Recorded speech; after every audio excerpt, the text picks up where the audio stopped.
नमो देहन्तानं नमो सिद्धानं नमो आयर्यानं नमो वज्रायाणं नमो लोये सबसाहुनं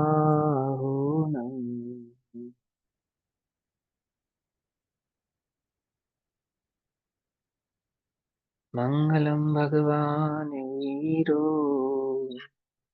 मङ्गलं गौतमो गणी मङ्गलं कुन्दकुन्दार्त्यो जैनधर्मोऽस्तु मङ्गलम् सर्वमङ्गल्यमाङ्गल्यं सर्वकल्याणकारकम् प्रधानां सर्वधर्माणां जैनं जयतु शासनम्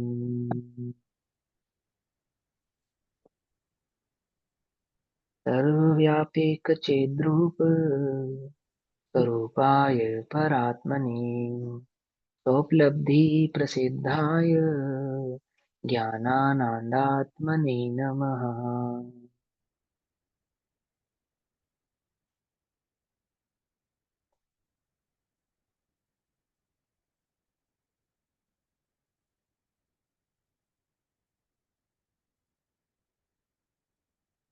हमारी दोपहरकालीन कक्षा का विषय चल रहा है श्री प्रवचन सारजी प्रमागम। श्री प्रवचन सारजी प्रमागम का स्वाध्याय हम सभी आचार्य अमृतचंद्र देव द्वारा रचित तत्व प्रदीपिका तथा आचार्य जयसेन देव द्वारा रचित तात्पर्य वृत्ति टीका के आधार से कर रहे हैं। पहले महाअधिकार ज्ञान तत्व प्रज्ञापन के अंतर्गत तीसरे नंबर का लघु अधिकार सुखाधिकार की चर्चा चल रही है और इस सुखाधिकार की चर्चा के अंतर्गत भाव चल रहा है कि अतीन्द्रिय ज्ञान ही वास्तव में अतीन्द्रिय सुख है और अतीन्द्रिय ज्ञान से अलग या भिन्न कोई अतीन्द्रिय सुख नहीं है। और उस अतीन्द्रिय सुख का स्वभाव समझाते समय जो अतीन्द्रिय सुख नहीं है ऐसे इंद्रिय विषय वास्तव में दुख के सिवा और कुछ नहीं, ये भाव समझाया। और गाथा नंबर 63 में ये कहा कि चाहे इंद्र हो, चाहे चक्रवर्ती हो, चाहे नागेंद्र हो, असुरेंद्र कहते हैं जिनको, वे सभी प्रकार के भोग आदि को प्राप्त होते हुए भी अत्यंत दुख को ही प्राप्त होते हैं। उनके भोग के काल में भोगने का जो भाव है यह स्पष्ट ही ये ज्ञात करा रहा है कि ये जीव दुखी है। ये भाव समझाया है ना। और आचार्य अमरचंद्र देव ने तो आचार्य कुंद कुंद देव की टीका पर जब गाथाओं पर जब टीका करी ना, 63 नंबर की गाथा पे टीका की, तो वहां पे उन्होंने सुरपति असुरेंद्र और नरपति यानी कि चक्रवर्ती को लिया। लेकिन जब स्वतंत्र रचना की आचार्य अमरचंद्र देव ने, स्वतंत्र रचना की इन सेंस की लघु तत्व विस्फोट में जब स्वतंत्र भाव से इस बात को प्रकाशित करना चाहा तो उन्होंने एक कदम और आगे बढ़ के कहा। यहाँ तो आचार्य कुंद कुंद देव ने सुरपति असुर और नरेंद्र का नाम लिया, ठीक, लेकिन वहां आचार्य अमृतचंद्र देव ने कहा तीर्थंकर भी, तीर्थंकर भगवान स्वयं भी जब इन पांच इंद्रिय के विषय भोगों में थे, अर्थात वह पांच इंद्रिय के विषय भोग भोग रहे थे, कब? जब तीर्थंकर रूप से उनका जन्म हुआ था तब तब तब वे स्वयं भी अस्थिर थे अर्थात दुखी थे। ऐसा कहा। ये कैसी बात करते हो? उसी भाव से तीर्थंकर होने वाले जो जीव हैं, चक्रवर्ती तो एक भाव बाद भी जा सकता है कदाचित, है ना, उसी भाव से तो जाते ही है, लेकिन एक आधा भाव आगे पीछे भी हो सकता है। इंद्र का तो होता ही है, एक भाव तारी तो कम से कम होता ही है, वो उस पद उस भाव में तो जाता नहीं है। लेकिन तीर्थंकर तो उसी भाव से मोक्ष जाने वाले हैं, उसी उसी भाव से, और उस जगत की अस्थिरता का भान कराने वाले हैं। तो जब सोधिनाथ भगवान की ये स्तुति कर रहे हैं 9वें नंबर के श्लोक में, तो वह स्पष्ट कहते हैं भाव प्रकट करते हुए कि इस जगत के इंद्रियों के विषयों को भोग करते समय, जगत की तो हम क्या बात करें, जगत तो इस इंद्रिय के सुख में अस्थिर है यानी दुखी है ही, जिसको सुख मान रहा है वास्तव में वो सुख नहीं है, और उस सुख की प्राप्ति में निरंतर अस्थिर, यानी कभी स्पर्शन रस गंध वर्ण आदि के अपेक्षाओं से बार बार अस्थिर भाव को प्राप्त हो रहा है। जगत की तो क्या बात करें, स्वयं तीर्थंकर भी उस भाव से अछूते नहीं, ऐसा भाव वे वहां पे स्पष्ट करते हैं। और फिर अब 63 नंबर की गाथा के पश्चात 64 नंबर के भाव में ये समझाते हैं कि जिनको ये विषयों की रति होती है, ये रति का परिणाम होना ही वास्तव में दुख का परिणाम है। ये 5 इंद्रिय के विषयों की जो रति का परिणाम है, ये रति का परिणाम ही दर्शा रहा है कि ये रोग है और ये रोगी हैं, और अपने रोग के उपचार हेतु ये विषयों का सेवन कर रहे हैं, है ना। मैंने पूर्णतः वे आपको वीतराग भावना की ओर ले जाना चाहते हैं। विषय सुख सुख के साधन नहीं है ये बतलाना चाहते हैं, और ये कहना चाहते हैं कि तुम मिथ्या दृष्टियों की क्या बात कर रहे हो, जो सम्यक दृष्टि भी है, यदि वे विषय आसक्त हो रहे हैं, विषयों में रमण कर रहे हैं, भले ही उनके एक अथवा दो कशा चुकड़ी का अभाव प्रकट हुआ है, भले ही वे एक भवतारी अथवा तद्भव मोक्षगामी है, भले ही वे स्वयं तीर्थंकर ही क्यों नहीं हो, यदि वे विषयों में रमण कर रहे हैं तो आप उन्हें दुखी ही जानना, वे सुखी नहीं है, ये उनके सुख के साधन नहीं है। समझिए बात नहीं समझे। आचार्य कुंद कुंद देव तो ये बात कह ही रहे हैं, आचार्य अमरचंद्र देव की भी इसकी टीकाओं पे ये बात को स्पष्ट कर रहे हैं। क्यों? क्योंकि छल ग्रहण करता है ना जीव, तो छल ग्रहण ना करे, ये भाव भले प्रकार से यहाँ समझाया जा रहा है। पेज नंबर 162, 162 नंबर का पेज, और 64 नंबर की गाथा है, 64 नंबर की गाथा। गाथा पढ़ते हैं। जेसिम वियसे जेसिम विषये सुरदिते सिम दुःखं वियान सद्भावम् जयितं न हि सद्भावम् वारुणद्धि विषयत्थम्। जिनको विषयों में रति होती, जिनको माने कि हमने पीछे क्या कहा, चक्रवर्तियों की भी बात है ना, देवों की भी बात है, इंद्रों की भी बात है, और अमृतचंद्र जी की बात करें तो ये तो कहते हैं तीर्थंकरों की भी बात है, तीर्थंकरों की भी बात है। बड़ा श्लोक है, लघु तत्व विस्फोट का मेरे पास है वो श्लोक।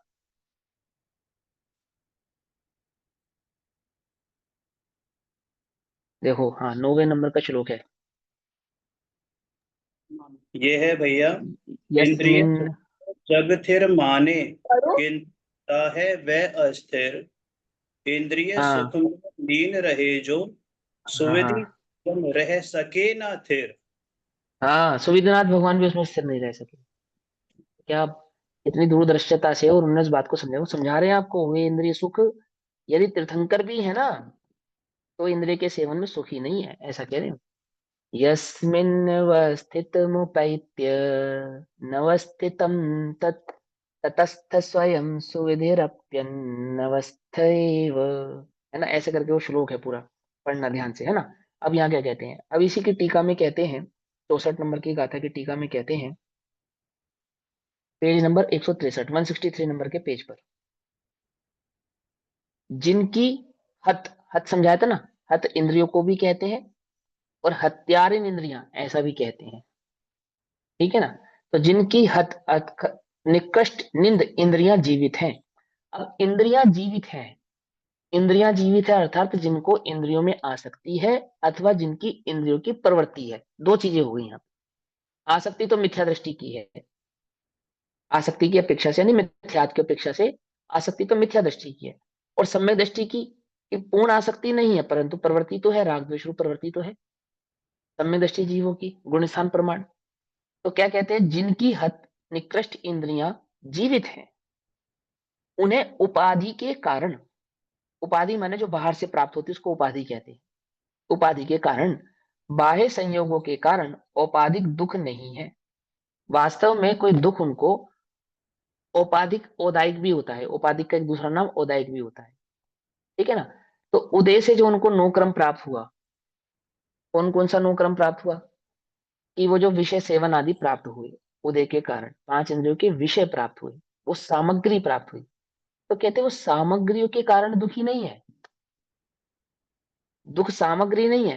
क्या समझाना चाहते हैं, वो ये समझाना चाहते हैं कि अगर तुम्हें ये भ्रम हो कि हम सामग्री छोड़ देंगे तो हमारी प्रवृत्ति रुक जाएगी, है ना। दोनों बातों को समझा रहे, बड़े ध्यान से समझना, इसमें चरणानुयोग और अध्यात्म का जबरदस्त सुमेल किया है आचार्य अमरचंद्र देव ने। क्या कहा उन्होंने, कि पहला तो उन्होंने कहा कि जिनकी हत अर्थात ये हत्यारीन इंद्रियां जीवित हैं, अर्थात जिनको इंद्रियों में आसक्ति है, जिनकी इंद्रियों में अभी प्रवृत्ति मौजूद है, वे स्वभाव से ही दुखी हैं, भले ही उनको संयोग प्राप्त है या संयोग प्राप्त नहीं है। क्योंकि दुख का कारण संयोग नहीं है, दुख का कारण तो संयोगों को भोगने की आसक्ति है। अब क्या करें, संयोग छोड़े या नहीं छोड़े? बोले आसक्ति टूटेगी तो संयोग तो छूट ही जाएंगे, संयोग छोड़ने से संयोग नहीं छूटते। क्या कहा? संयोगों की दृष्टि छोड़ने से संयोग नहीं छूटते, आत्मा की दृष्टि करने से संयोग भी छूटते हैं और सुख की भी प्राप्ति होती है, दुख का भी निवारण होता है। जगत में ऐसे जीव तो बहुत है। कैसे?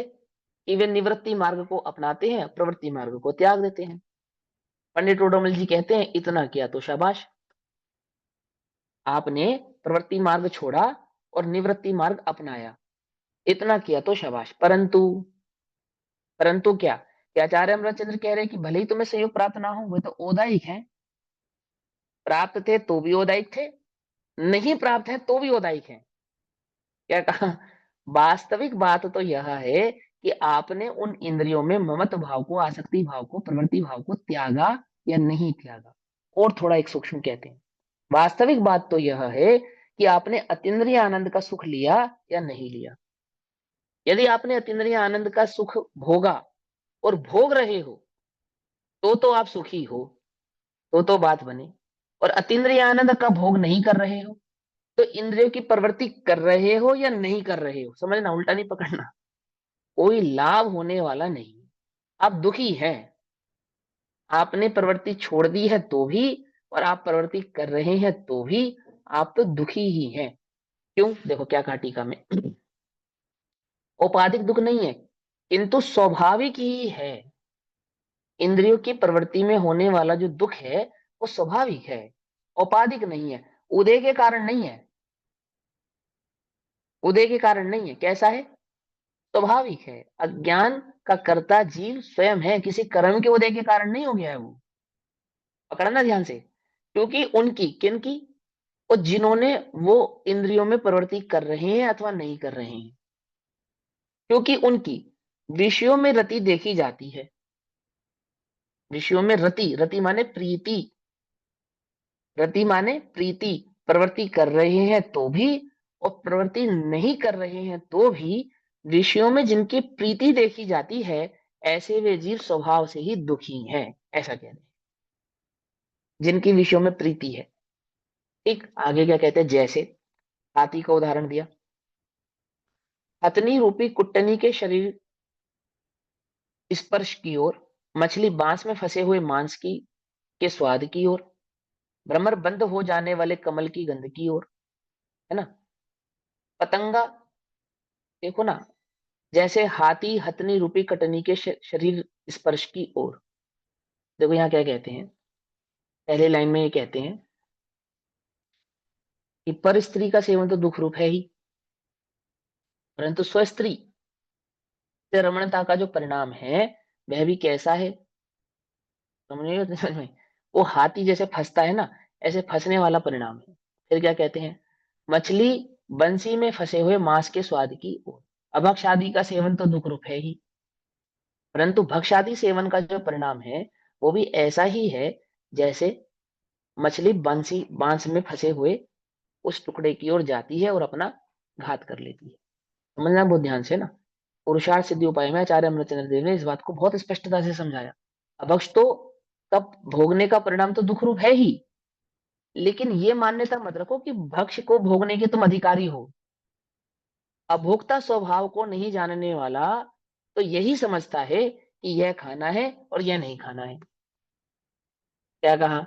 उसकी तो बुद्धि इसी में लगी हुई है कि इसका भोग करूं और इसका भोग नहीं करूं। ये तो ये तो मुझे अलाउ है और ये मुझे अलाउ नहीं है। पर स्त्री अलाउ नहीं है, स्वस्त्री अलाउ है, वैश्यादि अलाउ नहीं है, स्वस्त्री अलाउ है, अभक्ष अलाउ नहीं है, भक्ष अलाउ है या नहीं है। वो तो इसी में लगा हुआ है, उसको अभी अतीन्द्रिय सुख का भाव ही नहीं मालूम, पता ही नहीं है उसे।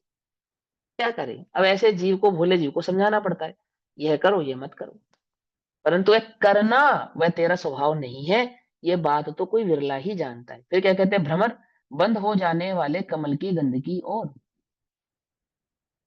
ओर, पतंगा दीपक की ज्योति के रूप की ओर,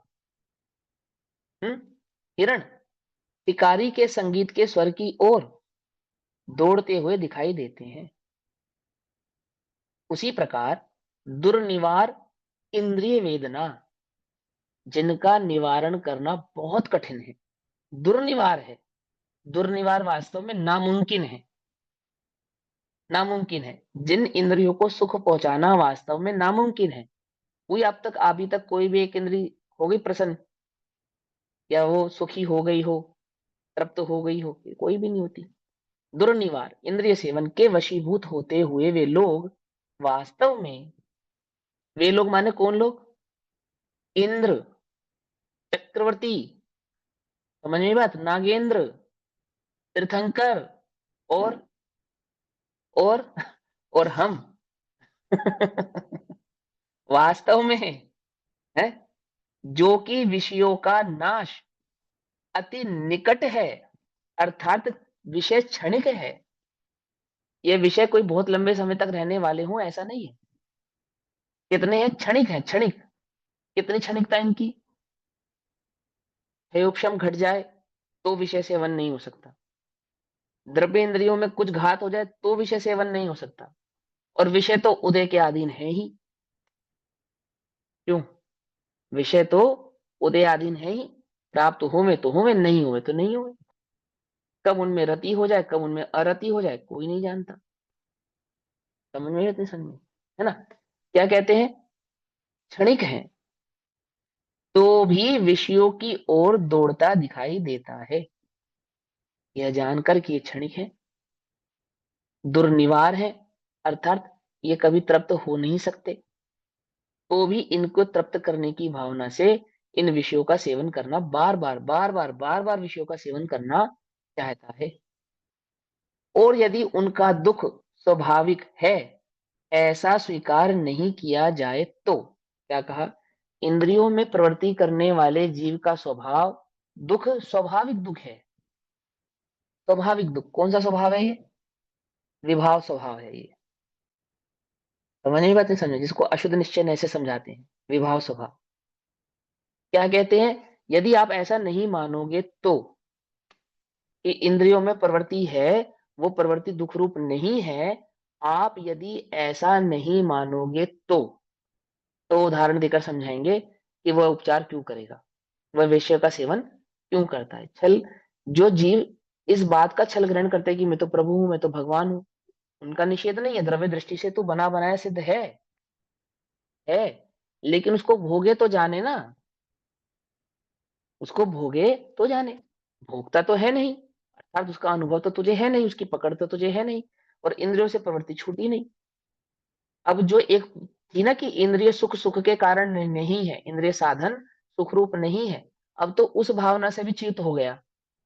अब क्या भावना हो गई कि इंद्रियों का सेवन करते समय भी मैं तो ज्ञाता दृष्टा हूँ, कर्म से बंधता नहीं हूँ, ये मेरे दुख के कारण नहीं है, संसार में ब्रह्म परिभ्रमण के कारण ही नहीं है, क्या आवश्यकता इनको त्यागने की? मैं तो आत्मा हूँ, मैं तो करता हूँ, मैं तो भोगता हूँ, और आत्मा की खबर नहीं।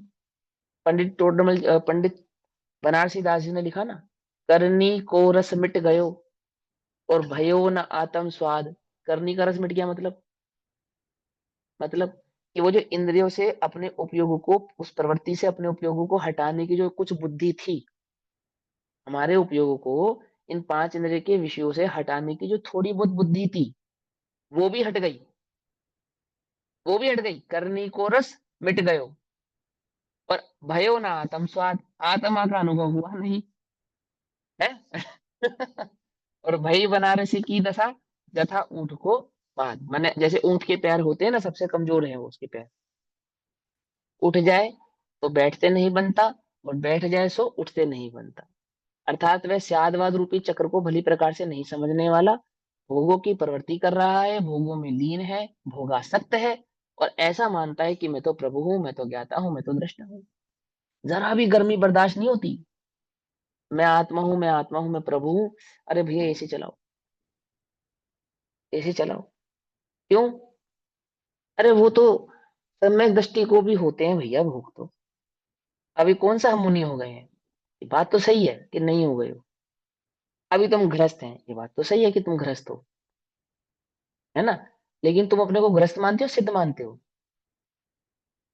क्या मैं सिद्ध हूं कभी तो ये कहता है, और कभी क्या कहता है कि मैं गृहस्थ हूं, कभी कहता है मैं भगवान हूं, कभी कहता है अभी कौन सा मेरा गुण स्थान है, अभी तो मेरा चौथा ही गुण स्थान है। कोई बात समझ में नहीं आ रही है? एक पासे कहाँ है वो, एक तरफ कहाँ है वो? कभी तो अपने को भगवान कहता है, कभी अपने को गृहस्थ कहता है, कभी अपनी भूमिका बहुत ऊंची कहता है, कभी अपनी भूमिका नीची कहता है। पागल की भांति क्या करता है, क्षण क्षण में अपना स्टेटमेंट बदलता है। एक बार समझ, मैंने क्या कहा था याद है? मिथ्या दृष्टि का क्या स्वरूप है? ऑटो ट्यून कर लेता है वो कि कब मुझे निश्चयभाषी होना है, कब मुझे व्यवहाराभासी होना है, कब मुझे उभयभाषी। ऑटो ट्यून करता है। जरा भी दुख तकलीफ सहने को मिल जाए, कारणवश कोई ऐसा उदय आदि आ जाए, फिर झटपटाने लगता है। तब प्रभुता कहाँ चली जाती है, विभुता कहाँ चली जाती है? लेकिन ऐसा छल भी नहीं ग्रहण करना। ऐसा, यदि तुम पांच इंद्रिय के विषय भोगों से छूट भी गए हो, कदाचित उदय आदि के आधार में संभाव रखना भी सीख गए हो, तथापि अतीन्द्रिय आनंद का यदि वेदन नहीं हुआ है, तो वह तब भी निरर्थक ही है, क्योंकि विषयों में प्रीति तो जाती नहीं है। समझ में बात नहीं? समझ में? प्रीति तो गई नहीं है, रति रति वो रति भाव तो टूटा नहीं है। जिनके भोग हैं वे तो रति भाव से प्रस्तुत हैं ही, प्रवृत्ति कर ही रहे हैं। जिनके भोग नहीं है, रति तो उनके भीतर भी उपस्थित है। और वास्तव में जो दुख है, वो तो वह रति का भाव है, वह तो रति का परिणाम है। समझिए कैसे? और यही कारण है आज मुमुक्षु की ये दशा हो गई है कि गुरुदेव के समय में कोई ये नहीं सोचता था कि सुविधा मिलेगी या नहीं मिलेगी, वहां तत्व मिलेगा या नहीं मिलेगा, इस भावना से जाते थे। और अब शिविरों में हम किस भावना से जाते हैं कि सुविधा मिलेगी या नहीं मिलेगी, तत्व तो मिल ही जाएगा। तत्व का क्या है? तत्व तो यूट्यूब पे भी अवेलेबल है, फेसबुक पे भी अवेलेबल है, सीडीओ में, कैसेट्स में, सब जगह अवेलेबल है। तत्व तो बहुत है, सुविधा मिलेगी या नहीं मिलेगी। कुछ बात समझ में या नहीं? यहाँ क्या कहते हैं, यदि ऐसा स्वीकार नहीं किया जाए तो कैसा, यदि उनका दुख स्वाभाविक है, ऐसा स्वीकार नहीं किया जाए, तो जिसका शीत ज्वर उपशांत हो गया है, अर्थात ठंड लग के चढ़ने वाला जो बुखार है, यदि उसका ठीक हो गया है, किसी को ठंड लग के चढ़ने वाला बुखार था और वो ठीक हो गया, तो ऐसा होने पर वह पसीना आने के लिए उपचार करता हुआ क्यों दिखाई देगा? वो क्यों करेगा ऐसा उपचार जिसको पसीना आए? क्योंकि शीत ज्वर तो पसीना आने पे उतरता है, और वो कहता है कि मेरा बुखार तो उतर गया। तो पसीना लाने का उपचार क्यों कर रहा है? पसीना लाने का उपचार तो तभी किया जाएगा जब उसको शीत ज्वर उपस्थित होगा। कोई ये कहे कि मेरे को भोगों की प्रवृत्ति नहीं है, मेरी प्रीति टूट गई है, मैं तो सुखी हूँ, अतीन्द्रिय आनंद में हूँ, आत्मा का भोग करता हूँ, ज्ञान का ही भोग करता हूँ, तो वह पांच इंद्रिय के विषयों का सेवन करेगा क्यों? उस और उसका उपयोग जाएगा क्यों? यदि उसका उपयोग पांच इंद्रिय के विषयों के सेवन की ओर जा रहा है, दैट मीन्स अभी उसको अतीन्द्रिय आनंद की प्राप्ति नहीं हुई है। वो तो दुखी है, वो तो दुखी है। वो भले ही कहे मैं सुखी हूं, पर वास्तव में तो वह दुखी है। समझना ध्यान से। उपचार करता हुआ, तथा जिसका दहा ज्वर उतर गया है, ऐसा बुखार जो शरीर गर्म हो जाता है, एकदम गर्मी लगने लगती है, जबरदस्त गर्म, गर्मी लग के जो बुखार चढ़ता है, जिसको ऐसा बुखार हुआ है, वह कांजी से शरीर के ताप का को उतारता हुआ, अर्थात कांजी आदि के उपचार से अपने शरीर को शीतलता पहुंचाएगा क्यों? यदि वह अपने शरीर में शीतलता के उपचार कर रहा है, इसका मतलब अभी उसका दहा लग के चढ़ने वाला जो ज्वर ज्वर है, बुखार है, वो अभी उपशांत यानी कि शांति को प्राप्त हुआ नहीं है। क्यों? क्योंकि वो शीतलता का उपचार जो कर रहा है, यही इस बात का द्योतक है कि अभी इसे दाह ज्वर उपस्थित है। उसी प्रकार जिसकी आंखों का दुख दूर हो गया है, वह वटाचूर्ण आंजता हुआ, आंजता मतलब लगाता हुआ, आंखों में जो काजल लगाते हैं उसको आंजना कहते हैं। आंजना, अंजन, चोर का नाम सुना, अंजन? अंजन चोर, है ना? क्या था अंजन चोर? आंख वो में, ऐसा अपनी आंख काजल में। लगाता था, ऐसा काजल हम्म, लगाता था जिससे वो अदृश्य हो जाता था। हाँ ठीक है। किसकी आंख में लगाता था? अपनी आंख में लगाता था, दूसरे की आंख में लगाता था? अपनी अपनी आंख में। अपनी आंख में काजल लगाया और अदृश्य वही हो गया। हाँ। है ना? कोई बात नहीं, चलो तो प्रथमा युग की कहानी है समझाने के लिए। वास्तव में वो अंजन चोर नहीं है, अनजान चोर है, अनजान चोर। समझे? ऐसा चोर जिसको आज तक किसी ने नहीं देखा, जो चोरी तो करता है लेकिन कभी पकड़ा नहीं गया। समझे नहीं समझे? डॉन, किसी ने देखा ही नहीं कौन है। समझे या नहीं समझे? अनजान चोर। वो तो काल भेद से और भ्रम से वो अंजन चोर हो गया कि वो ऐसा धूल आंखों में आज काजल लगा। मैं अपनी आंखों में काजल लगाऊंगा तो मुझे दिखाई देना बंद होना चाहिए, दिखाई देना चाहिए। उसका दूसरों की आंखों से क्या लेना देना? वो कुछ नहीं। वो क्या ना, चमत्कार की तरफ तरफ प्रभावित होते हैं हम। हमें चाहिए कोई तंत्र मंत्र, कोई मणि, कोई ऐसा चमत्कार, कोई ऐसा जादुई भाव होना चाहिए, तब तो धर्म समझ में आए। और जब तक कोई जादू मंत्र ना हो, छड़ी घुमाने वाला कोई काम ना हो, तो क्या धर्म की महिमा? है ना? ऐसा चमत्कार था उसके पास, ये धूल उड़ाई और गायब हो गया। चाहिए अपने को ऐसे अंदर में बैठा ही हमारे। एक अनजान चोर था, जो चोर तो था, सारी दुनिया को पता है चोर है, चोरी करता है, परंतु आज तक पकड़ा नहीं है। अनजान चोर। क्यों पकड़ा नहीं गया? कि आंखों में धूल झोंक देता था। धूल झोंक देता था मतलब, जैसे चोर पुलिस की आंखों में धूल झोंक देता है, तो कौन सा अंजन लगाता है अपनी आंख में या पुलिस की आंख में? कोई अंजन थोड़ी लगाता है। मैंने हाथ नहीं आता। ये ट्रिक है उसकी, वो कभी पकड़ा नहीं जाता, कोई निशान नहीं छोड़ता। उसको कहते हैं आंख में धूल झोंकना। सिखाया ना बचपन में सब स्कूल में, लेकिन नहीं सीखा हमने। हमारे लिए आंखों में धूल झोंकना माने क्या? कोई जादुई तंत्र मंत्र विद्या कोई ऐसी हो, कि कोई ऐसा चमत्कार होना चाहिए तो कहानी में दम आए, तो भारी भरकम कहानी लगे। तो कहानी में क्या फिर दम है? कोई दम नहीं है। अनजान चोर है वो। ऐसे ही कह रहे आंजता हुआ मतलब, जिसकी आंखों का दुख दूर हो गया है, तो आंख के दुख को दूर करने वाले जो वटा आदि चूर्ण होते हैं, काजल आदि होते हैं, वो अपनी आंखों में क्यों लगाएगा? यदि वो अपनी आंखों में लगा रहा है, दैट मीन्स अभी उसकी आंख का दुख दूर हुआ नहीं। आई बस समझ? पकड़ में ही बात नहीं पकड़ में? कोई हृदय रोग की दवाई खा रहा है और कहे मुझे हृदय का रोग नहीं है। बीपी की दवाई खा रहा है, बीपी नहीं है। शुगर की दवाई खा रहा है, शुगर नहीं है। किस भावना से खा रहा है? हो ना जाए। तो भी मूर्ख। समझे ना? वो भी उसके दुख का द्योतक है कि हो ना जाए, और है तो है भी उसके दुख का द्योतक है। आज तो तथा जिसका कर्णशूल यानी कान का दर्द नष्ट हो गया हो, ठीक हो गया हो, वह कान में फिर बकरे का मूत्र डालता हुआ, क्या कहा?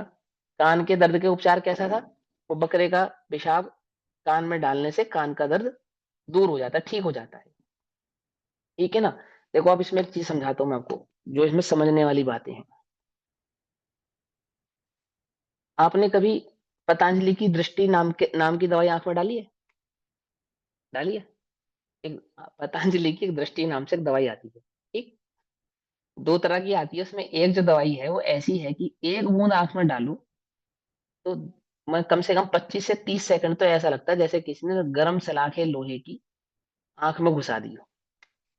ऐसा लगता है कम से कम 25 से 30 सेकंड तो ऐसी वेदना होती ही होती है, ठीक? डॉक्टर का ये कहना है कि भाई वो वेदना आप सहोगे तो आपकी आंखें ठीक हो जाएंगी। जो खराब है ना आपकी आंखों में, जो कमजोरी है, वो दूर हो जाएगी। अब जिसकी आंखें स्वस्थ हैं, जिसकी आंखों में कोई रोग नहीं है, वो ऐसा मिर्ची का पाउडर अपनी आंख में क्यों डालेगा? ये बताओ आप। समझे नहीं समझे? ये कह रहे जो वट आदि चूर्ण है, इनको डाल के कोई मजा नहीं आता है आंखों में। बकरे का पेशाब जो इतनी अपवित्र वस्तु है, कान में डालो तो गले तक पहुंचे, क्या? पकड़ में? ये बात नहीं पकड़ में? कोई क्यों डालेगा? कोई कोई किसी कोई पागल थोड़ी है। समझे नहीं समझे? वो अपवित्र वस्तु अपने कान कान में डालेगा? कोई शौकिया तो कोई नहीं डलवाएगा। शौकिया तो कोई आंख में ऐसी दवाई नहीं डालेगा। शौकिया तो कोई कांजी आजी का उपचार जो देखो आपने मुंह लगाई है, मुंह चोट लगने पर मुंह लगाते हो ना, मुंह हो गई, और वो ऐसी बहुत सारी क्रीम्स आती हैं। जो होती तो है ठंडी, फील क्या आता है, लेकिन कुछ समय के लिए कितनी जोर से एकदम जलन सी जैसी पैदा करती है नहीं करती है? एक तो चोट है ही, आपको दर्द है ही, और उस दर्द पे जब आप स्प्रे करते हो या उस तरह की दवाइयां लगाते हो, तो वो लेप करने पर क्या होता है, कुछ समय के लिए बिल्कुल जलता है, 20 25 30 40 सेकंड के लिए जलता है। तो एक तो वेदना है ही, फिर ऊपर से उस दवा को लगाकर और वेदना जो होती है, कोई मूर्ख है जो वेदना में वेदना को सहेगा? यूं ही तो नहीं सहेगा। कोई यूं ही तो शौक किया तो कोई ऐसा स्प्रे नहीं लगाएगा, कोई शौक किया तो आंखों में ऐसा आंख फोड़ने वाली दवाई नहीं डालेगा, या कान में बकरे का पेशाब डालेगा, ऐसा तो नहीं करेगा कोई। लेकिन कोई कर रहा है, ऐसा कोई कर रहा है। क्यों कर रहा है? यानी उसके पास, उसको जो रोग हुआ है, वो रोग उस उपचार से भी अधिक वेदना देने वाला है, तभी वह दुख देने वाला उपचार भी करने के लिए तैयार हो जाता है। पकड़ में ही बात नहीं? पकड़ में? इतनी साधारण सी बात मत समझो, वो आंखों में चूर्ण लगा लिया उसने बस, समझे या नहीं समझे, या कान में पेशाब डलवा लिया बस, और क्या कहते हैं, और जिसका घाव भर जाता है वह फिर लेप करता हुआ दिखाई नहीं देता। अब आजकल तो ऐसी दवाइयां आने लग गई, बचपन में हाथ कट जाता था, चोट लग जाती थी, तो सबसे पहले डेटॉल डालते थे, तो एक बूंद डेटॉल भी कैसा लगता था, कैसा लगता था, इतना जलन करता था, ऐसा जलाता था, चीख निकल जाती थी। इंजेक्शन से भी ज्यादा जलता था वो डेटॉल, लगता था नहीं लगता था? कोई क्यों लगाएगा? एक तो चोट लग गई है पहले ही, लग गई है ना, ऊपर से तुम उसमें और डेटॉल डालो, और जले, और दुख हो, और तकलीफ दे, कोई क्यों करेगा? क्यों करेगा? यह तो ये बात ही समझा रही है कि जो उसको रोग हुआ है, जो उसकी तकलीफ है, वो अब और प्राप्त होने वाली तकलीफ से ज्यादा बड़ी है। अर्थात इंद्रियों के विषयों की जो इच्छा उत्पन्न हुई है, वो इतने दुखमय है कि वो जो इंद्रियों के विषयों को सेवन करने को भी तैयार है। जो सेवन कैसे हैं, जो विषय सेवन कैसे हैं, वो कुटनी हथनी जैसे, अथवा मछली के बंसी में फंसे हुए मांस के जैसे, पकड़ में ही बात नहीं? पकड़ में? अथवा भंवर के उस कमल में फंस जाने जैसे, ये तो ऐसे हैं, वो तो आप में ही दुख रूप है, दुख रूप नहीं है, लेकिन फिर भी वो उनका सेवन करता है। इसका मतलब जो अंतरंग में पीड़ा उत्पन्न हो रही है उस विषय के सेवन के प्रति, वो अधिक पीड़ित है, अधिक पीड़ा देने वाली है। समझ में आई बात? नहीं समझ में आई? बड़े ध्यान से समझो इस बात को। क्या कहते हैं, वह लेप करता हुआ दिखाई नहीं देता।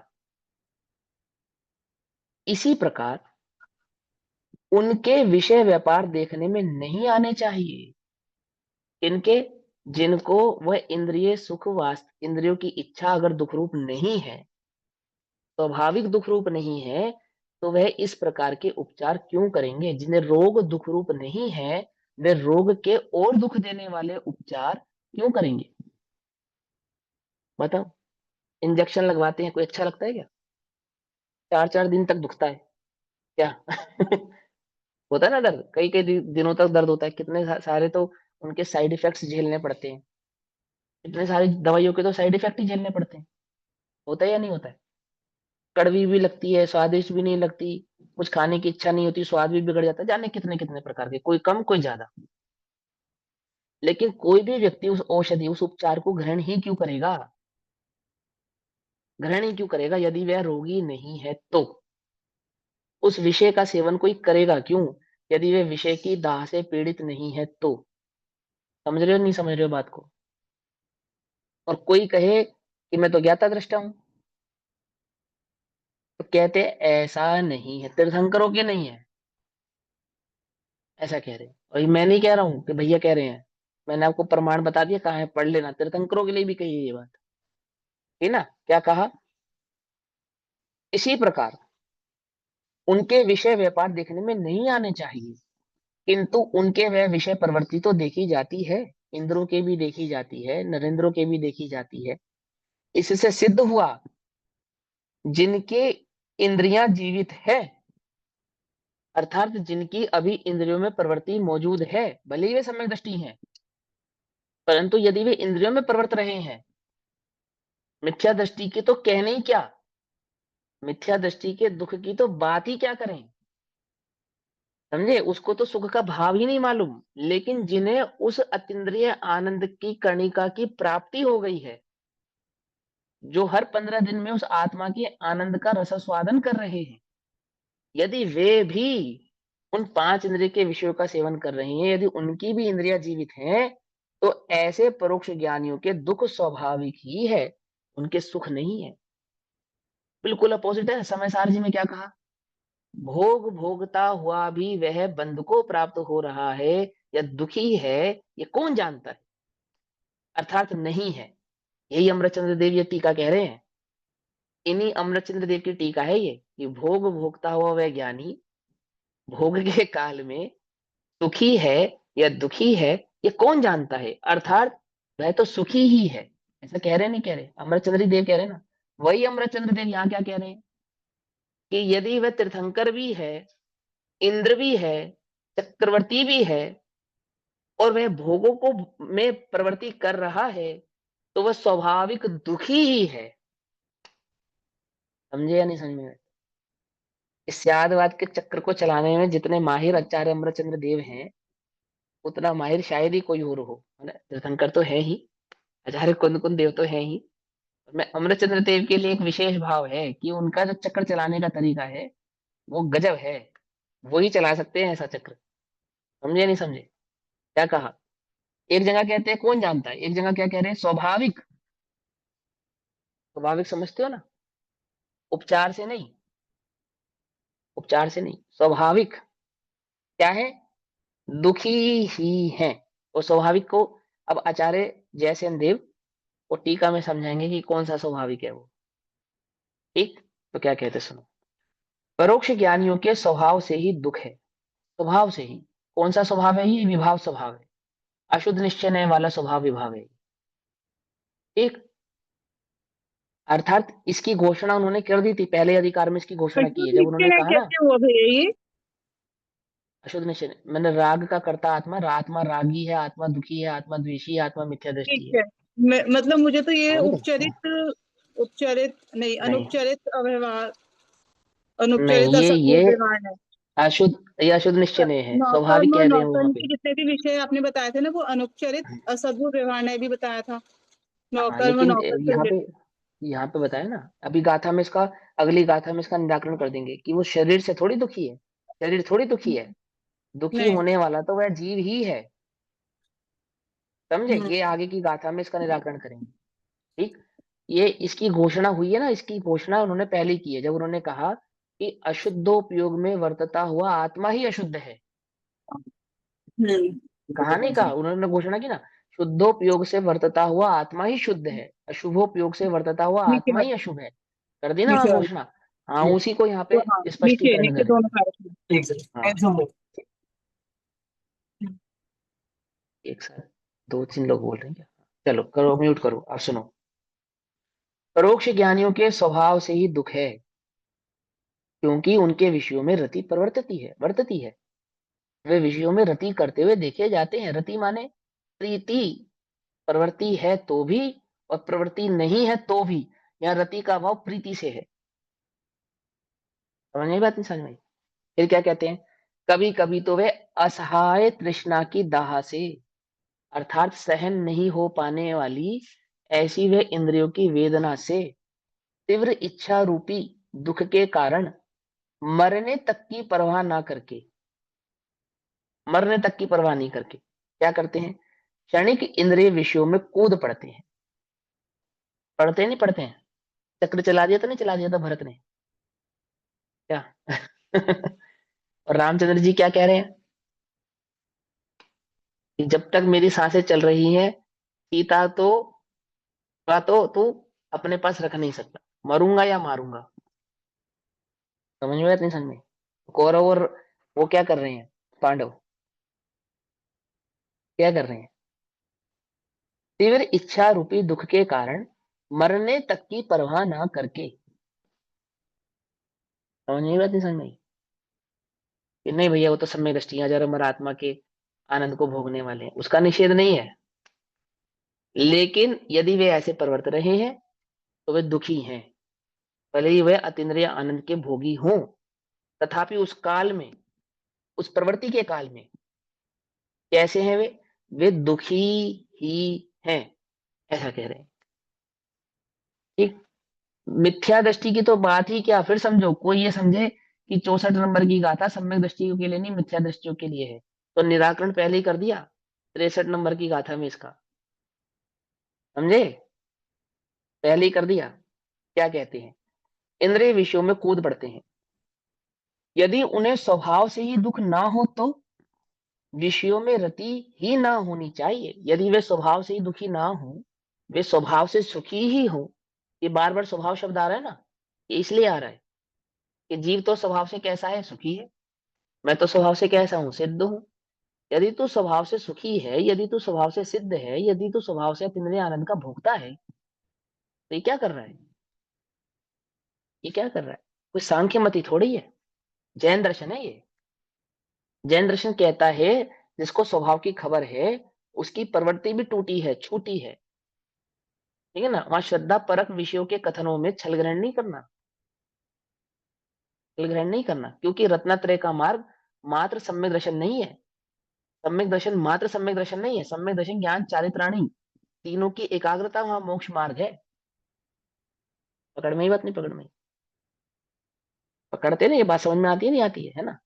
श्रद्धा की मुख्यता से कथन अधिक इसलिए ही किया जा गया है और किया भी जाना चाहिए क्योंकि उसके बिना तो मार्ग ही नहीं है। लेकिन उस श्रद्धा के कथन से जो छल ग्रहण हो रहा है, उस छल का निराकरण यहाँ कर रहे हैं। समझे नहीं समझे, ऐसा क्या कहते हैं। और यही भाव है पूरा का पूरा, ये सब आपस में इंटरलिंक है, कुछ अलग नहीं है। बिल्कुल ऐसा का ऐसा, ज्यों का त्यों भाव आप सम्यक सम्मुख मिथ्या दृष्टि के स्वरूप में पढ़ो, आपको समझ में आएगा। वहां उसकी प्रवृत्ति आदि को छोड़ने की बात जो पंडित डोडोमल जी कर रहे हैं, वो किस अपेक्षा से कर रहे हैं, क्या समझाना चाह रहे हैं वो आपसे। हाँ दीदी, क्या पूछ रहे हैं, बोलो।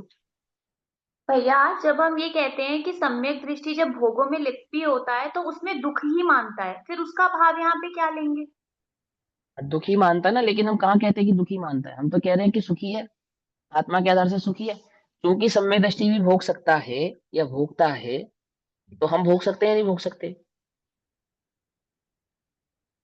हमें भोगना चाहिए या नहीं भोगना चाहिए। अथवा हम भोग भोग तो रहे हम हैं तो उसमें सम्यक क्या गलत दृष्टि कर से रहे हैं, हम्म, समझ रहे नहीं समझे। स्वभाव से तो आत्मा भोगता स्वभाव ही है, एक कण को भी पर द्रव्य को उसने भोगा नहीं है, बात तो पक्की है। लेकिन अगर सम्यक दृष्टि कर सकता है तो हम कर सकते हैं या नहीं कर सकते हैं। जैसे मान के चलो सम्यक दृष्टि लड़ाई करके भी मोक्ष चले गए, हम्म, तो हम भी जा सकते हैं। दो भाई अगर आपस में पांडव और कौरव लड़ रहे हैं, तो उनकी लड़ाइयों ने उनके मोक्ष मार्ग को थोड़ी रोक दिया, वहां तो रोका या नहीं अनंतानुबंधी रोका। नहीं थी ना, हाँ, इसलिए हाँ, इसलिए नहीं रोका ना। तो लड़ते लड़ते मोक्ष गए होंगे या लड़ाई छोड़ के मोक्ष गए हैं, छोड़ के गए हैं। तो फिर। और हम तुमसे छोड़ने की बात कर रहे हैं और तुम कहो कि वो भी तो लड़ते लड़ते चले गए, ये कहाँ लिखा है लड़ते लड़ते चले गए। कौन कह रहा है लड़ते लड़ते चले गए, कौन से जिनवाणी के कौन से वाक्य में लिखा है कि वो लड़ते लड़ते चले गए, बताओ। वहां तो ये लिखा है यदि बैर 6 महीने से अधिक रह जाए, यदि कषाय हम्म, 6 महीने से अधिक रह जाए तो अनंतानुबंधी में कन्वर्ट हो जाती है। अनंतानुबंधी हो चाहे वो जाती है। क्रोध हो, चाहे वो मान हो, चाहे वह माया हो, चाहे वह लोभ हो, ये तो लिखा है। पर ये तो कहीं नहीं लिखा कि छोड़े बिना भी मार्ग प्रशस्त हो सकता है, या होता है या हुआ है, ये तो कहीं नहीं लिखा। या उसकी तारतम्यता को, उसके भाव को स्पष्ट, लच्छेदार बातें थोड़ी कि किसी को अब आपको मजा आना चाहिए हम ऐसे शब्द कहें। मोक्ष मार्ग तो स्पष्टीकरण है, वो तो वस्तु स्वरूप की व्यवस्था को स्पष्टता से समझाने वाला भाव है। और वहां जीव को छल भी नहीं ग्रहण करना, ये भी समझाना है। सियादवाद रूपी चक्र है ये। देखो क्या कहते हैं, यदि उन्हें स्वभाव से ही दुख ना हो तो विषयों में रति ही नहीं होनी चाहिए। जिसके शरीर का दाह दुख नष्ट हो गया हो, जिसके शरीर में रोग नहीं हो, वह बाह्य शीतोपचार में रति क्यों करेगा। अर्थात वह उस रोग को दूर करने का जो उपचार है, वो उपचार क्यों करेगा, दूर क्यों करेगा। समझ में नहीं समझ। नेचुरोपैथी में होता है ना, पेट दर्द हो या कुछ हो तो क्या करते हैं, रेत में गाड़ देते हैं, है ना। देखा तुमने, पढ़ा ही होगा, रेत में गाड़ देते हैं। कोई रेत में गड़ना पसंद क्यों करेगा। पानी की 2-2 3-3 मीटर की पट्टियां गीली कर करके पेट पर लपेटना कोई क्यों पसंद करेगा। एक घड़ी पहन लो, आधे पौने घंटे हाथ में दर्द होने लगता है। वहां 30-30 मिनट की 4-4 5-5 पट्टियां पेट पे लपेट लपेट के ये सारे उपचार क्यों करने पड़ेंगे? क्यों करोगे? कोई क्यों करेगा? रोगी है तो ही करेगा ना। मिट्टी का लेप करे, आदि आदि करे। मैं तो वो उपचार बता रहा हूँ जो तुम्हें लगे कि वो उपचार ही नहीं मानते, जिन्हें तो बिल्कुल सहज है, वो भी कोई क्यों करेगा? तुम्हारे सर में दर्द नहीं है तो तुम सर में बाम क्यों लगाओगे? क्यों लगाओगे बोलो? ऐसे ही शोकिया है। अमृत धारा बहुत बढ़िया लगती है ना, बहुत टेस्टी लगती है ना खाने में, मजा आ जाता है ना। कोई क्यों खाएगा? उसको पानी में डालकर भी कोई क्यों पिएगा? बात समझ में आती है? नहीं समझ में आती? भले ही वो प्रासुक है, भले ही वो बहुत अच्छी है, उसमें हिंसा नहीं आदि आदि, पर कोई उसका सेवन क्यों करेगा? रोग के बिना तो कोई सेवन नहीं करेगा। ये कह रहे, तुम्हें भूख नहीं है तो तुम भोजन क्यों करोगे? क्यों करोगे? और तुम कर रहे हो तो वो भी कर रहे हो, तो तुम मूर्ख हो, तो रोग को बुलावा दे रहे हो। दोनों बातें समझो। बिना भूख के भोजन कर रहे हो तो भी रोग को बुलावा दे रहे हो, और भूख है भोजन कर रहे हो तो भूख अपने आप में ही रोग है, तो ही कर रहे हो। कुछ बात समझ में नहीं? वही यही कह रहे हैं कि यदि वे दुख ना हो तो उन विषयों का वह सेवन कोई क्यों करेगा, उनकी रति कोई क्यों करेगा? यदि वो कर रहा है और सम्यक दृष्टि है तो भी कर रहा है, तो तुम उसे दुखी जानना। वो परिणाम, वो प्रवृत्ति का परिणाम, वो रति का जो भाव है, वो वास्तव में दुख रूप ही है, वो कोई सुख रूप नहीं है। क्योंकि वास्तविक सुख तो वो अतीन्द्रिय आनंद है, वो जो शुद्धोपयोग के काल में है, अथवा वे जो अतीन्द्रिय आनंद के भोगी अरहंत सिद्ध भोग रहे हैं, वो है सुख। ये कोई सुख नहीं है, ये कोई सुख नहीं है, ऐसा कह रहे हैं। जिसके शरीर का धान नष्ट हो गया हो वह बाह्य शीतोपचार में रति क्यों करेगा? इससे सिद्ध हुआ कि परोक्ष ज्ञानियों के, मिथ्या दृष्टियों के नहीं, परोक्ष ज्ञानियों की, सीधी सीधी सिंपल सी बात। परोक्ष ज्ञानी कौन? जिनकी अभिप्रवृत्ति इंद्रियों में मौजूद है, उनके दुख स्वाभाविक ही है, वे स्वाभाविक दुखी हैं।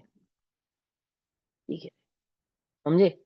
आगे क्या कहते हैं इसी भाव को तात्पर्य वृत्ति टीका में आचार्य जयसेन देव कहते हैं, गाथा नंबर 64 का भाव। जब आचार्य भैया जयसेन देव कहीं भी, हाँ यहाँ पे कौन से गुण सार्थक की चर्चा को लेंगे हम, 12वें गुण सार्थक की या फिर देखो, 7वें तक पढ़ गर्भित, लेंगे? मैं समझाता हूँ, गर्भित गर्भित बातें होती हैं, है तो 12वें गुण स्थान तक की ही बात, जब तक केवल ज्ञान प्रकट नहीं हुआ। लेकिन तो भी क्योंकि प्रवृत्ति की मुख्यता और रति की मुख्यता है, तो वो रति की मुख्यता से 7वें 6ठे गुण स्थान तक की बात को यहाँ पर, स्थूलता से तो 6ठे गुण स्थान तक की बात, और सूक्ष्मता से वो 12वें गुण स्थान की बात। उस सूक्ष्मता 12वें गुण स्थान की क्यों एक्सेप्ट कर रहे हैं? क्योंकि जब तक केवल ज्ञान प्रकट नहीं हुआ, भले ही उस काल में दुखी नहीं है, 7वें से लेकर 12वें गुण स्थान के काल में दुखी नहीं है, पर कौन जानता है कि कब दुख को प्राप्त हो जाए? अब वो तुम कहोगे कि नहीं भैया, वो शपक श्रेणी होगी, वो आदि आदि होगा, उसको स्थान में नहीं जाएगा, 12वां नहीं होना चाहिए, 13वां नहीं होना चाहिए, वो तो तुमको सब पता ही है ना, पता है ना। तो जो पता है उसको पता के हिसाब से युक्ति लगा लेना। हम तो बात कह रहे हैं जिस भाव की अपेक्षा से उसको समझो, वो युक्ति तुम लगा लेना। इसलिए उसको सूक्ष्म कर दिया, 7वें से ऊपर से लेकर 12वें तक के गुण स्थानों को इसलिए सूक्ष्म के खाते में डाल दिया, क्योंकि तुम उसमें युक्ति आदि लगाओगे, तुम्हारे पास उसके सारे तर्क मौजूद है, उनका निराकरण भी तुम्हारे पास मौजूद है।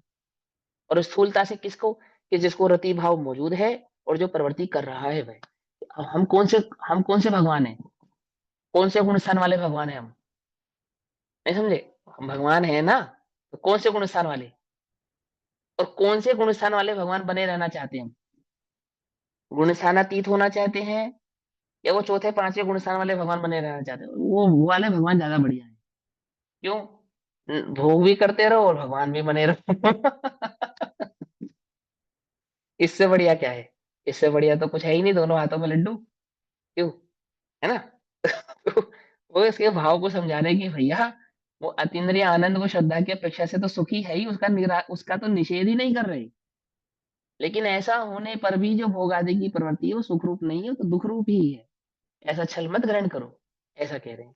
फिर क्या कहते हैं, गाथा नंबर 64, 64 नंबर की गाथा पे जब आचार्य जयसेन देव टीका करते हैं, तो तात्पर्य वृत्ति में वह गाथा 66 नंबर की हो जाती है, पेज नंबर 164। 164 नंबर का पेज। क्या कहते हैं? अब जब तक इंद्रियां व्यापार है, अर्थात जब तक इंद्रियों की प्रवृत्ति मौजूद है, तब तक दुख ही है, इस प्रकार कहते हैं। ऐसा भेद कर सकते थे ना, व्यवहार से दुख है, निश्चय से सुख है, ऐसा व्यवहार, ऐसा भेद कर सकते थे ना। देखो करेंगे नहीं करेंगे, पढ़कर देखते हैं, क्योंकि आचार्य जयसेन देव माहिर हैं इस चीज के भी, प्रख्यात हैं, विख्यात हैं कि किसको निश्चय के खाते में डाले और किसको व्यवहार के खाते में डाले। और वह कह सकते हैं कि ये मिथ्या दृष्टि और सम्य दृष्टि की अपेक्षा से मिथ्या दृष्टि दुखी है और सम्य दृष्टि सुखी है। जयसेन देव तो कर ही सकते हैं ना इस काम को, या नहीं? क्योंकि उनका जो एनालिसिस है वो तो इतना पक्का है कि वो जानते हैं कि किस नए से कौन सी बात को कहाँ पे फिट करके कहना है। देखो क्या कहते हैं, जिनके विषय व्यापार रहित अतीन्द्रिय परमात्म स्वरूप से विपरीत विषयों में प्रेम है। क्या कहा? अर्थात जिनकी प्रवृत्ति कैसी है, अतीन्द्रिय आनंद का जो सुख है, भोग है, वो कहाँ है? कि वो तो आत्मानुभूति के काल में है। अब तुम चौथे से समझो, पांचवें से समझो, सातवें से समझो, लेकिन उसके आगे पीछे जो इंद्रियों की प्रवृत्ति है वो कैसी है? वो बिल्कुल विपरीत भाव वाली है। अतीन्द्रिय आनंद, वो उससे बिल्कुल जो विपरीत है वो दुख है। और उस दुख का जो सूचक है वो क्या है? वो इंद्रियों की रति और इंद्रियों की प्रवृत्ति है। वो सूचक है, उसका लक्षण है वो। ठीक है ना? तो क्या कहते हैं, जिनके विषय व्यापार रहित अतीन्द्रिय परमात्मा स्वरूप से विपरीत विषयों में प्रेम है, उनके उन बहिर्मुख जीवों के निज शुद्धात्मा की अनुभूति से जो उत्पन्न होने वाला जो सुख है वो कैसा है? वो तो निरोपाधि है और परमार्थिक है। ऐसे सुखों से विपरीत सहज ही दुख है। अर्थात आत्मा की अनुभूति में उत्पन्न होने वाला जो सुख है, या अनुभूति के काल में जो सुख है, उस सुख से बिल्कुल विपरीत भाव वाला वो जो भाव है वो कैसा है? वह तो दुख रूप ही है, सहज ही दुख रूप है। आत्मा की अनुभूति सहज सुख रूप है, अनुभूति से विपरीत सहज दुख रूप है। क्या कहते हैं? अनुभूति ही आत्मा है। किसका वचन है ये? आचार्य अमरचंद्र देव का वचन, समय सार की टीका। अनुभूति ही आत्मा है। समझे क्या कहते हैं? ऐसा जानो। प्रश्न, किस कारण से उन जीवों के दुख है? क्या कारण है कि हम उन जीवों को दुखी कहें? अभी किन जीवों की बात चल रही है? कि कोरे मिथ्या दृष्टियों की बात नहीं चल रही है। फिर समझना कि कोई इसका अर्थ करते समय कहे कि वो मिथ्या दृष्टियों की बात है और सम्य दृष्टियों की बात नहीं है, और ऐसा ऐसा दृष्टि का विषय इसमें डाले, कि दृष्टि के विषय से पूरी प्रकार से कारोबार हैं। कौन से? ये दोनों तीनों आचार्य, आचार्य अमरचंद्र देव, आचार्य कुंदकुन देव, आचार्य जयसेन देव, बिल्कुल पता है उनको। और उन्होंने इसीलिए कि तुम छल ना करना कि ये मिथ्या दृष्टियों की बात है, सम्य दृष्टियों की बात नहीं है, ये पहले ही कह दिया कि हम तो इंद्र, चक्रवर्ती, नगेंद्र आदि की बात कर रहे हैं। और अधिक स्पष्टीकरण आचार्य अमरचंद्र देव ने लघु तत्व विस्फोट में किया। उनको तीर्थंकरों को भी काउंट किया उन्होंने उसके अंदर, कि वे तीर्थंकर भी संसार के भोग के काल में दुखी हैं। ऐसा कहा। क्या कहते हैं? उत्तर, क्योंकि पांच इंद्रिय विषयों में उनकी प्रीति दिखाई देती है, और वो पांच इंद्रिय की विषयों की जो प्रीति दिखाई दे रही है ना, ये प्रीति का दिखाई देना ही दुख है। मोह तो दुख है ही, लेकिन वो राग द्वेष का परिणाम भी दुख है। माने चारित्र मोहिनी भी दुख है। दर्शन मोह तो दुख है ही, परंतु चारित्र मोहिनी से होने वाली भोगों की जो प्रवृत्ति है उसको कोई सुख दुख मत समझो। ठीक है ना? वो भी दुख है, यदि स्पष्ट रूप से वह दुख स्वभाव से सहज नहीं है। क्या कहा? यदि स्पष्ट रूप से, स्पष्ट ही, स्पष्ट माने बिल्कुल प्रत्यक्ष ही, जिसको सिद्ध करने के लिए ज्यादा मेहनत ना करनी पड़े, कई प्रकार के तर्क न्याय न देना ना पड़े, कुछ जरूरत नहीं है, सहज ही, स्पष्ट ही, बिल्कुल स्पष्ट। पानी गीला है, स्पष्ट है ना, अग्नि गर्म है, क्या तर्क से गर्म है, किस तर्क से गर्म है? कि भैया निश्चय से गर्म है या व्यवहार से? कि छू कर देख लो, पता चल जाएगा तुम्हें निश्चय से गर्म है या व्यवहार से गर्म है। निश्चय से गर्म हुई तो जल जाओगे, व्यवहार से गर्म हुई तो बचे रह जाओगे। क्यों भाई? समझ में बात? नहीं समझ में? पता चल जाएगा। वो क्या कह रहे हैं, यदि स्पष्ट रूप से वह दुख स्वभाव से नहीं है, यदि वो पांच इंद्रिय की प्रवृत्ति स्वभाव से ही, सहजता से ही दुख रूप नहीं है, तो उनके विषयों के लिए व्यापार घटित नहीं होता। तो फिर वो विषयों में प्रवृत्ति करते हुए नहीं देखे जा सकते, फिर वो विषयों में प्रवृत्ति नहीं करेंगे, नहीं करेंगे। और यदि रोग निवारण के लिए औषधि के समान विषयों के लिए व्यापार दिखाई देता है, जो कि हम सम्यक दृष्टियों के लिए कहते हैं ना कि वो तो औषधि जानकर उसको ग्रहण करते हैं, दुख रूप ही जानते हैं। तो क्या कहते हैं, और यदि रोग निवारण के लिए औषधि के समान विषयों के लिए व्यापार दिखाई देता है, औषधि के समान विषयों का सेवन कौन करता है, मिथ्या दृष्टि या सम्यक दृष्टि? इसको ये उपाधि, सम्यक दृष्टि को उपाधि है ना, ये तो स्पष्ट है कि औषधि के समान विषयों का सेवन करने वाला कौन है, वो सम्यक दृष्टि जीव है, उसी के लिए प्रख्यात है ये जिन वचन में। तो इसी से ज्ञात होता है, इसी से स्पष्ट हो गया कि भले ही वो औषधि भी ग्रहण कर रहा है तो भी वह रोगी है और रोग दुख है, ये कह रहे हैं। क्या कहते हैं, इसी से ज्ञात होता है कि उनके दुख है, ऐसा यहां अभिप्राय जानना चाहिए। इस प्रकार परमार्थ से इंद्रिय सुख की दुख रूप से स्पनार्थ स्थापनार्थ दो गाथाएं पूर्ण हुई। स्थापनार्थ अर्थात ऐसी स्थापना की, ऐसा स्वभाव समझाया कि इंद्रियों की जो प्रवृत्ति है वह स्वभाव से सहज ही दुख रूप है, और अतीन्द्रिय आत्मा का जो आनंद, उसका वेदन, उसकी स्थिरता है, वही वास्तविक परमार्थिक सुख है। उससे विपरीत जगत में कोई दूसरा सुख नहीं है। समझिए मत, युद्ध करते हुए कोई सुखी नहीं, भोग करता हुआ कोई सुखी नहीं है, चाहे वह सम्यक दृष्टि है चाहे वह मिथ्या दृष्टि है। ज्ञात परिणमता हुआ, ज्ञेयों में आसक्त रहता हुआ, इंद्रिय प्रवृत्ति करता हुआ, सम्यक दृष्टि हो चाहे मिथ्या दृष्टि हो, कोई सुखी नहीं है, कोई सुखी नहीं। और फिर इसी भाव को चारित्रार्थ किया ये कहकर, जो संसार विषय सुख होता होता, क्योंकि वो तो सम्यक दृष्टि थी ना, छायक सम्यक दृष्टि, तो उनको तो कोई समस्या नहीं थी विषयों के सुख और दुख, तो उनसे तो वो बिल्कुल सहज थे। जो संसार विषय सुख होता तो तीर्थंकर क्यों त्यागे, उनको तो कोई प्रॉब्लम नहीं थी त्यागने की, छायक सम्यक दृष्टि तो थे ही। और भोग के काल में भी आनंद किसका ले रहे थे वो, आत्मा का ले रहे थे, नहीं ले रहे थे? क्योंकि सम्यक दृष्टि तो भोग के काल में भी किसका आनंद लेता है, आत्मा का आनंद लेता है, लेता है या नहीं लेता है? अब तुम श्रद्धा के उस विषय को नहीं समझते तो तुम्हें ऐसे ही लगता है कि लड्डू खाते समय ये तो ज्ञान है। व्यंग नहीं समझना, मैं तुम्हें समझा रहा हूँ, ये मेरे को तो पीड़ा है जो मैं तुम्हें हंसी हंसी में कह देता हूँ। मैं सच्ची बता रहा हूँ ये एक्चुअल में, क्योंकि जब जैन दर्शन हम पढ़ते हैं, आचार्यों के मर्म को, भाव को हम हृदय में धारण करते हैं, तो लगता है ये क्या हो रहा है, ये ये क्या ये क्या चल रहा है जगत में, ये क्या हो रहा है ना? क्या कहते हैं, वो तो दुख है, वह सम्यक दृष्टि हो चाहे वह सम्यक दृष्टि ना हो, यदि वह इंद्रियों की प्रवृत्ति कर रहा है तो वह दुख है। ऐसी स्थापनार्थ दो गाथा यहाँ पर पूर्ण होती है। अब गाथा नंबर 65, 65 नंबर की गाथा कहते हैं, तो समय अनुसार करेंगे। तब तक के लिए सभी को जय जिनेन्द्र। ओम नमः सिद्धेभ्यः। ये 10 लक्षण में आपका यथावत रहेगा प्रवचन दो? ये कक्षा, ये कक्षा, हाँ ये स्वाध्याय है ना, ये जी स्वाध्याय ये यथावत रहेगी 10 लक्षण में, बिल्कुल ठीक है ना, ये स्वाध्याय बस यथावत नाइट रहेगा। में भैया पुरुषार्थ सिद्धि उपाय ले लेना डेली फिर आप। हाँ, रात्रि में पुरुषार्थ सिद्धि उपाय चलेगा बस। जी हाँ, रात्रि में पुरुषार्थ सिद्धि और उपाय। जो जिसकी अवेलेबल नहीं होगी पुरुषार्थ सिद्धि उपाय, जो नहीं अटेंड करना चाहेगा, या तो वो रिकॉर्डिंग सुन लेगा, या फिर आप कुछ और विशेष प्रवचन ले लेना जिसपे हम लोग जो अवेलेबल होंगे वो हम कर लेंगे, है स्वाध्याय ना। किसी पुरुषार्थ भी सिद्धि उपाय रैंडम का, टॉपिक को हाँ लेकर आप उसको कर लेंगे हम। ओम नमः सिद्धि। निज निधि निज में बताई यह अनंत उपकार है, उसके लिए जिनवाणी माँ को वंदना शत बार। नमो रिहंताणं नमो सिद्धाणं नमो अज्ञानं नमो रिहंताणं